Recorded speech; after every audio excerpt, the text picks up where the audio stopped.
fans? Welcome back to my channel. We are here to talk the ending of Shang-Chi. So just so you know, a huge spoiler alert for the rest of this video. Not only are we talking the ending, but both post-credit scenes, what they mean potentially for this character and the rest of the MCU. Did we get some cool cameos? Is it the craziest post-credit scene we've ever seen?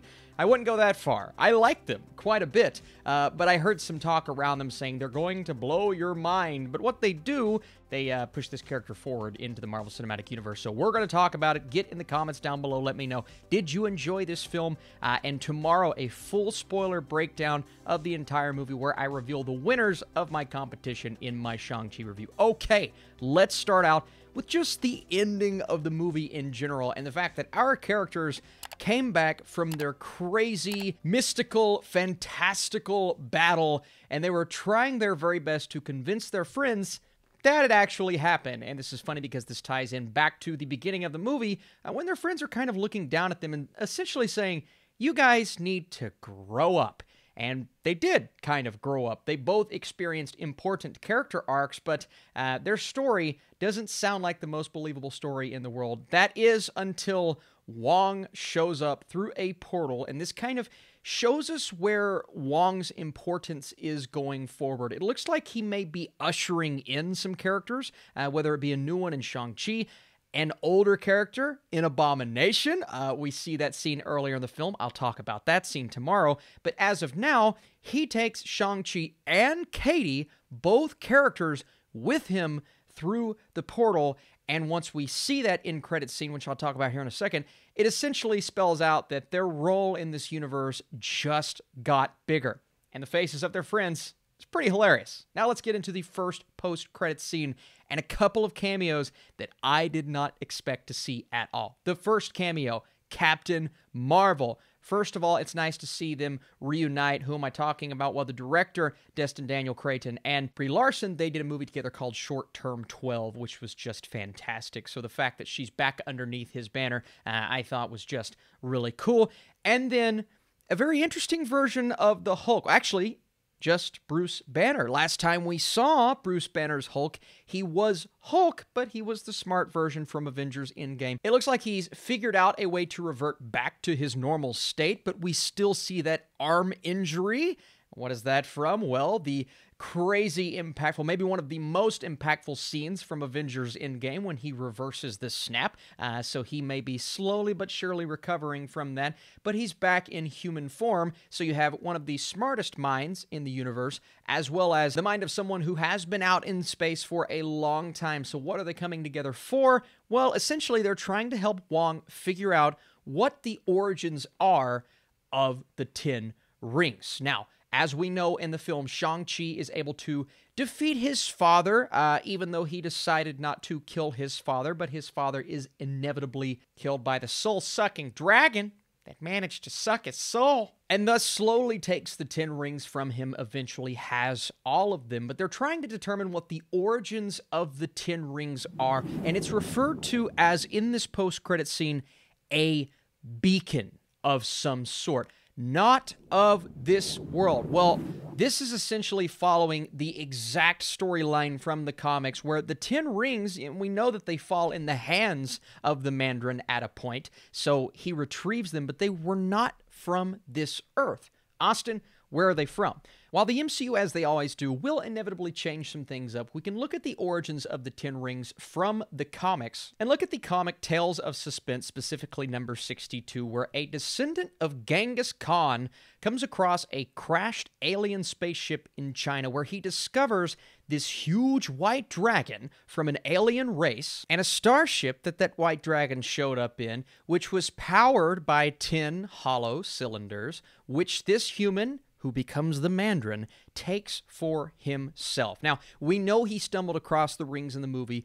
We just don't necessarily know the origins of those rings, but one can assume, by looking at this post-credit scene, that they are not from Earth. Now, we're starting to talk about these rings as we once talked about the 6 Infinity Stones. These objects that fell from space, they're not from this Earth, they're extremely powerful, and being in the wrong hands, as we saw the Mandarin, was a bad thing in the comics. Iron Man knows this, the Mandarin being Iron Man's greatest villain. Now, obviously, that's completely changed up in the movie space. He was Shang-Chi's villain and his father as well. And we also take a look at the rings from the comics, and they are actual rings. They were severely switched up in this film, being used more as weapons, more like bracelets that fit around the Mandarin's wrist. And funny enough, in the comics, each ring meant something else. Now, again, they kind of did away with that in this movie. It was more so just a weapon that he used and a way to keep him from aging on the level of a normal human, obviously, as long as he lived. And it's funny because if we look back at Iron Man 3's Mandarin, and of course he shows up once again, the Fandrin, the fake Mandarin, in this movie, he was wearing rings. So I guess the legend had spread that there was an actual 10 rings along with the 10 Rings organization and someone known as the Mandarin, even though Wenwu says in this film that he doesn't like being referred to as the Mandarin. What am I, a fruit? And I thought that was pretty funny. But the fact that these were rings being worn on his fingers was just hearsay, whereas they were actually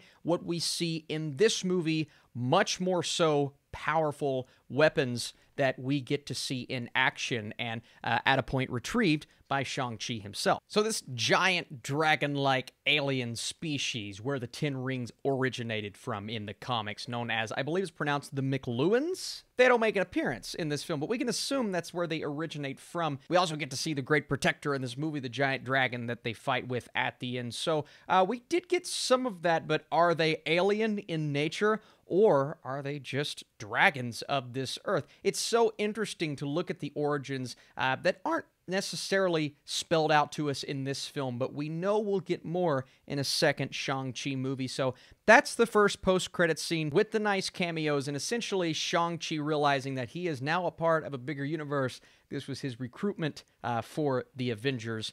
And then we get the karaoke scene at the end, which is pretty funny. Love seeing Wong in that atmosphere.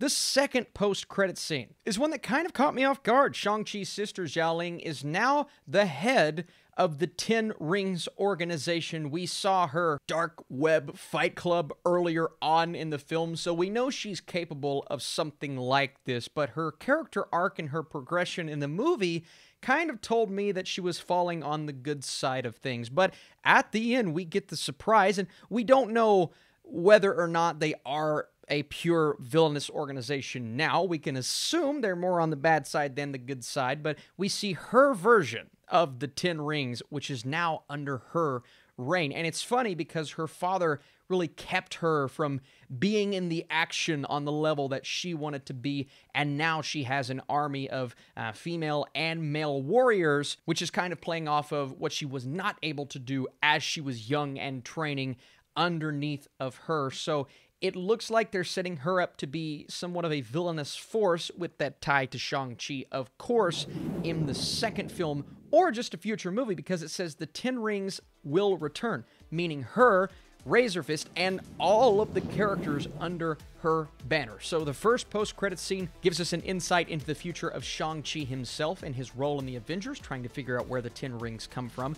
And the second post-credits scene, his sister on the opposite side of things. So I need to know how you all feel down below. If you enjoyed this video talking spoilers, be sure to drop your thumbs up, and I would love to do more things like it with all of the Marvel movies. And of course, come back tomorrow, a huge spoiler-filled discussion with my wife talking about our favorite moments from the film and all of those great cameos throughout the movie. You're truly the best. Thanks so much for watching, and I'll see you very soon.